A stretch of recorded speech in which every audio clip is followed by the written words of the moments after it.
Welcome to this week's installment in the Football Officials Training Video, produced by the High School Football Officials Association in cooperation with the AAHSO.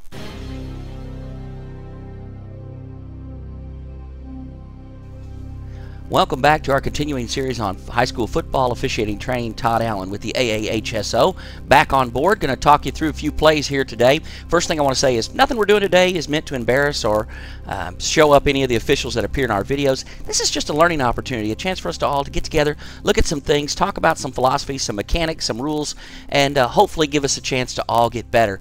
Because you know we can learn from each other's mistakes, and we're going to point out some good things that we see here in some of these videos along the way. We got 10 weeks of the season to go through. So the first week we're going to talk about illegal blocks below the waist is where I want to start. And this is kind of an unusual play because normally I like to show plays that are pretty consistent, that everyone can pretty much agree on, and we don't have a lot of discussion on what we're exactly looking at. And this is a deviation because our executive committee, we didn't have an absolute agreement on whether this play was illegal or legal. And so what I want to touch on here is the main thing when we talk about plays, mechanics, and philosophy. The main thing is that in your association, you all philosophically approach the play the same way.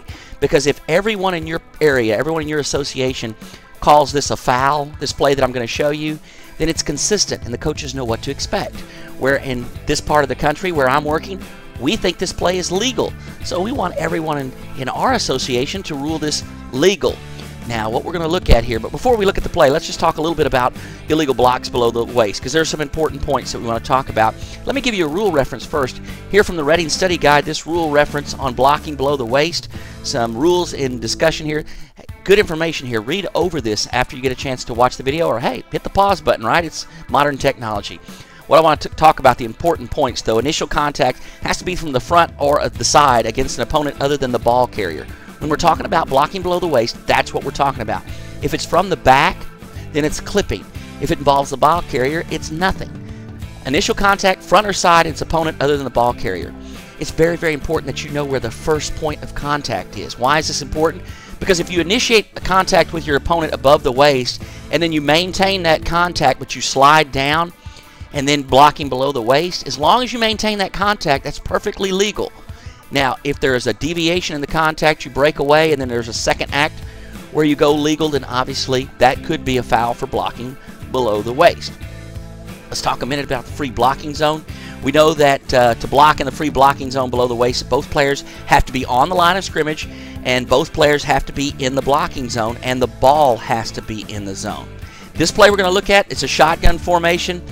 Your block is going to have to be immediate. Now this is where we get into discussion about what exactly is immediate. But don't worry about that. Again, refer back to, guys, just get together with your association, look at some of these plays, and make some decisions on how your association is going to officiate this. What I can talk about in these videos is about 95% of the time we're going to 100% agree. So we're going to spend 100% of our time talking about that 95%. And we'll just brush over the 5% where we don't agree.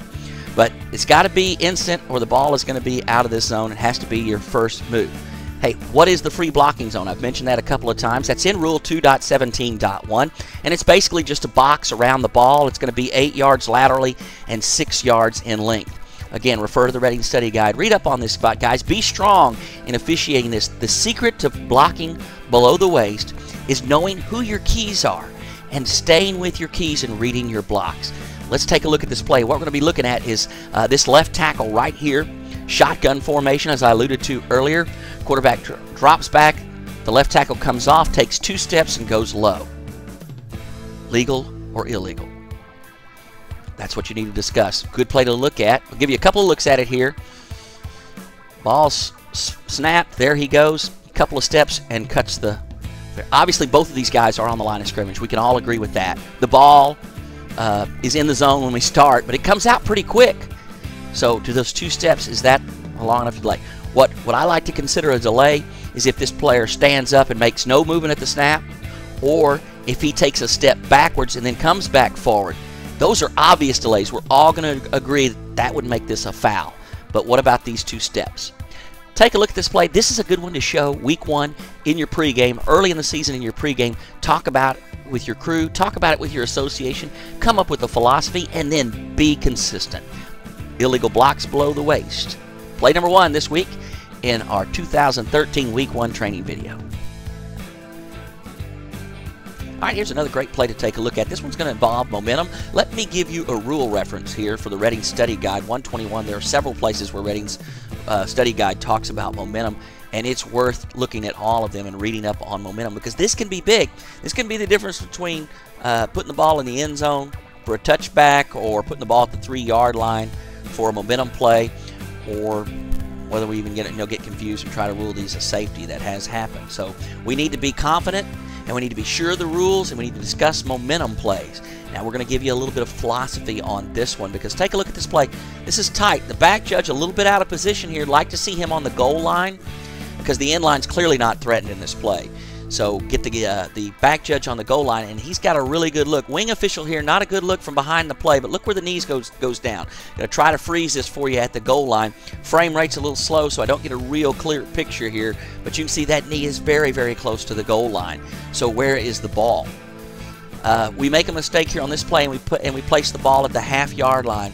From a philosophical standpoint, these tight plays that are inside the 1 that we're going momentum, if we can get any part of the ball in the end zone, we want this to be a touchback.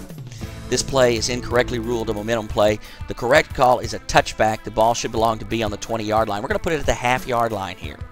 Now conversely, and this is what's a little bit strange about this philosophy, is if we don't clearly have the ball in the end zone, it would be possibly a double action. We'll talk more about double action in later videos, but a double action, we put the ball at the half-yard line for the offense. 1st and goal from the half-yard line. That would be a great spot on this play. So a great spot if we give the ball to the offense at the half-yard line here, if we're not 100% sure that the ball breaks the plane of the goal line. And a great spot on this momentum play, we don't rule momentum, and we rule this a touchback. Let's talk about momentum, the rule reference, and in our pregame and with our association, adopt some philosophies for plays that involve momentum, especially when we're going to pin the defense inside the 1-yard line. So this is the last play we're going to get to look at. Only 3 this week, but this one is out of the Denver area, so those Colorado guys are already lighting it up. So we're getting a lot of plays out of Colorado for our training video this week. And this is one I love to talk about. We're mostly going to be talking about philosophy here, but these plays drive me crazy, and they drive the coaches crazy. And we're going to mix in a little bit of common sense and give you a little philosophy here, and I think this will go a long way to helping you officiate these games without any problems. What we've got here is basically 5 receivers in this set. And what we're trying to do here is figure out who is on and who is off the line of scrimmage. Got a little problem with this left tackle. He's drifting back a little bit. And we go back to our philosophies. Wing officials work hard throughout the whole game. Keep these formations legal. Get out there and warn these players to get up on the line of scrimmage. When you warn a player, warn the coach. Coach, we've warned your left side of the line, get up on the line of scrimmage. You don't have to identify them by a player, because when we give a warning, that a warning is for the entire line of scrimmage. But enlist the help of the coaches by giving these warnings early in the game and cleaning up these formations and keep them clean the whole game, and you'll make your life a lot easier. Technically, legally, what does the player have to do who's a lineman to be on the line of scrimmage? His head has to break the waistband of the center. So move these guys up and get them legal. Now for wideouts, when we don't have a tight end, what we're talking about is a blade of grass. Determine the stagnation of wideouts by a blade of grass. Whatever we need to do to get them legal, just get these players legal. Let me put up a little reference to our website, aahso.com. Click on the tabs Philosophy, and all of the philosophies on wideouts are contained in there. So that's a good reference for you to check out. Now, when a tight end's involved, we need to see a clear stagnation. We no longer can use the theory of a blade of grass. We need this, because tight ends, that's how the defense determines who they need to cover, who is eligible in the formation. So a wideout, when a tight end's involved, we need to see a clear stagnation. If we get a 3-receiver set, 3 guys wide, all we need is a blade of grass. You know how thin a blade of grass is? We're basically saying it doesn't matter. 3 wideouts, the defense is going to match up and cover all 3 of them. We do not want an illegal formation called on that, or say this player's covered up, he's no longer eligible. 3 wideouts, they're all legal. It doesn't matter. Blade of grass is the theory that we use. All right, so on these players, on this particular play right here, we see these 5 receivers in this set. We've got the quarterback and the 2 guys in the slot, and we've got a wideout here at the bottom of the screen. He's on the line of scrimmage. This guy is good. Look at this wide out at the top. Ball is what, at the 43-yard line? He's 2 yards off the ball. There's nothing we can do. We can't put him on the line of scrimmage. So we've got these 2 guys in the slot. We've got the wide out at the top of the screen. He is off. We've got a back and we've got a quarterback. Hey, I'm from Arkansas. Work with me. 1, 2, 3, 4, 5. I got to count. There's 5 guys in the backfield. If there's 5 guys in the backfield, there's 6 guys on the line of scrimmage. So we've got an illegal formation right here. If we could get this guy at the top of the screen, since there's no tight end in this formation, if we could get him up a half a yard, we want to say philosophically we want him to be within a yard of the line of scrimmage. You know, half a yard. If he's a yard and a half, hey, maybe we can warn him here, get him up after the play, tell him, hey, you got to get up on the line of scrimmage. But when he's 2 yards back, there's no warning here, guys. This is a foul for an illegal formation. So just a quick summary here, wrapping up what we're talking about on this play. Wideouts, when we're involving trips or multiple wideouts, blade of grass is all we need to distinguish who's eligible. When a tight end's involved, we need to see a clear stagnation. The defense needs to be able to account for whether the tight end is eligible or not. If the wideout crowds the line of scrimmage and you got a tight end and the tight end goes down the field, releases, and we have a forward pass that goes beyond the line of scrimmage, clearly we have an ineligible player downfield. Good play to look at, good play to talk about, good to review the philosophies. Wing officials, talk about this in your pregame. Great to talk about in your association meeting. Adopt some philosophies, look at what we're already doing, and challenge yourself to be consistent with these calls and not to be overly technical when we don't have a tight end in the formation. It's going to wrap it up for this week in our Week 1 National Federation of High Schools training video for this 2013 season. Lots to go. Here's my email address. It's toddallen65@mac.com. If you've got a play you'd like for us to look at or consider for our training video, we're always searching for plays from around the country to share with you guys here on our training video. Until next week, thanks for tuning in.